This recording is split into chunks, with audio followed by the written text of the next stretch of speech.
gentlemen, the use of steroids in sports is just poor sportsmanship. Why should someone use steroids and win? It's just plain cheating, and it isn't fair to the people who don't use steroids.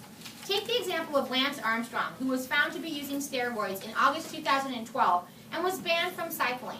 USADA Chief Executive Travis Tygart revealed why the U.S. Postal Service cycling team, the one Armstrong cycled for, was so successful. They used and ran a steroid doping program. The use of steroids isn't just poor sportsmanship, it's also morally wrong. The use of drugs to help oneself is cheating, and it isn't what the sport is supposed to be. These days, the mindset is that if you don't take steroids, you lose.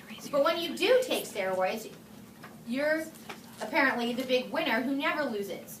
Recently in baseball, for example, many players are being found using steroids to enhance their game.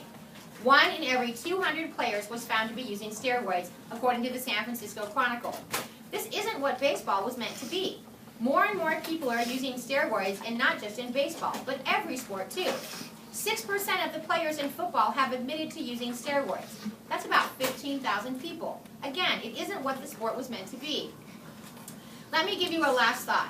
Steroids ruin the game in any sport, but they can also ruin the lives of children. 57% of underage steroid users said they were influenced by a pro athlete.